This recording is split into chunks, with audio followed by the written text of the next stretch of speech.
ഇതിനപ്പുറം ഒരു physical training വേണ്ട എന്ന് തീരുമാനിച്ച് അൽവത്തൻ പോലെയുള്ള പത്രങ്ങളിൽ ലേഖനം എഴുതിയത് വായിച്ചിട്ടുണ്ട്. അർജന്റീനക്കാരൻ ഒരു കോച്ച് വന്നിട്ട് സൗദിയിലെ മറ്റൊരു ക്ലബ്ബ്, ആ ക്ലബിനെ പരിശീലിപ്പിച്ചപ്പോൾ മരുവിയപ്പോൾ അവരെ കൂടെ നിസ്കരിക്കാൻ നിന്നപ്പോൾ അയാൾ ഇതിനപ്പുറം ഒരു ഫിസിക്കൽ ട്രെയിനിങ് വേണ്ട, ശീർഷാസനം എന്ന് പറയുന്ന ഒരു പ്രത്യേകമായ ഒരു എക്സസൈസ് ഉണ്ട്, ഇതിലൊക്കെ ഉണ്ടാവും ഫിസിക്കൽ ട്രെയിനിങ് ഒക്കെ നേടിയ ആളുകൾ, അതുകൊണ്ട് കുറേ ഗുണങ്ങൾ കിട്ടുന്ന പറയുന്നത്. പക്ഷെ അറ്റാക്ക് ഉണ്ടെങ്കിൽ, അതുപോലത്തെ വല്ല രോഗസാധ്യതയുണ്ടെങ്കിൽ, ബ്ലഡ് പ്രഷർ ഉണ്ടെങ്കിൽ ചിലപ്പോൾ അതുകൊണ്ട് അടിച്ചു പോകും. അത്തരം ആളുകൾക്കും സുജൂദ് അതിന്റെ അതേ ഫലം നൽകുന്ന തീരെ അപകട സാധ്യതയില്ലാത്തൊരു എക്സസൈസ് ആണ്. അതിനു വേണ്ടിയാണ് സുജൂദ് ചെയ്യണം എന്നല്ല ഞാൻ പറയുന്നത്. യോഗാസനം എന്ന് പറഞ്ഞ് പെണ്ണുങ്ങളൊക്കെ ഇറങ്ങുക, എന്നിട്ട് ചമ്രം പടിഞ്ഞിരുന്നിട്ട് ഇങ്ങനെ ബ്രീത്ത് എക്സസൈസ് നടത്തുക, ഇതൊക്കെ എത്രമേൽ സൂക്ഷ്മമായി കൈകാര്യം ചെയ്യേണ്ടതാണ്. ഈ ഭാഗം അങ്ങനെ പൊക്കി പിടിച്ചിട്ട് മറ്റേ മൂക്കിലൂടെ ശ്വാസം കയറ്റുക, അതങ്ങനെ കുറെ നേരം തലച്ചോറിൽ വെച്ചിട്ട് പിന്നെ അതിലൂടെ തന്നെ വിടുക, പിന്നെ മറ്റേലൂടെ വിടുക, മറ്റേ കയറ്റി ഇതിലൂടെ വിടുക, ഇങ്ങനെ കുറെ ബ്രീത്ത് എക്സസൈസ് ഉണ്ട്. എന്നിട്ട് ഭാരതം ലോകത്തിന് നൽകിയ വലിയ സംഭാവനയാണെന്നാണ് പറയുന്നത്. നമ്മളതിനൊന്നും എതിർക്കണില്ല. ശരീരത്തെ നമുക്ക് ഡെവലപ്പ് ചെയ്യാൻ പറ്റുന്ന, ആരോഗ്യം ഉണ്ടാക്കാൻ പറ്റുന്ന ഏത് പണി നമുക്ക് ചെയ്യാൻ പറ്റും. കരാട്ടയാവാം, കളരിയാവാം, കുംഫു ആവാം, തൈക്കോണ്ടയാവാം, ഒക്കെ പറ്റും. പക്ഷേ ഈ യോഗാസനം എന്ന് പറഞ്ഞ് പൊലിപ്പിച്ച് പതഞ്ജലി മഹർഷി നിർമ്മിച്ച ഷഡ്ദർശനങ്ങളിൽപ്പെട്ട യോഗാദർശനമാണ് പ്രചരിപ്പിക്കുന്നതെങ്കിൽ അതൊരു മതപരമായ വിഷയമാണ്, പറയാതിരിക്കാൻ വയ്യ.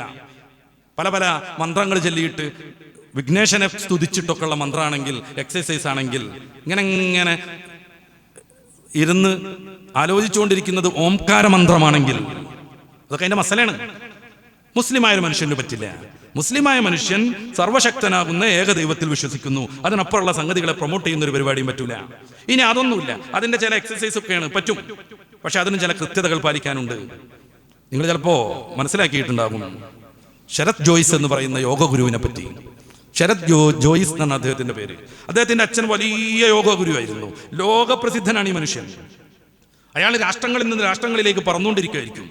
4 ദിവസം ഇംഗ്ലണ്ടിൽ, 4 ദിവസം അമേരിക്കയിൽ, 4 ദിവസം കാനഡയിൽ, ഇങ്ങനെ യോഗ പ്രചരിപ്പിക്കാൻ ലോകത്ത് എല്ലായിടത്തും പാറി നടക്കുന്ന ഇന്ത്യയിലെ ഏറ്റവും പ്രസിദ്ധനാകുന്ന യോഗ ഗുരുവാണ് ശരത് ജോയ്സ്.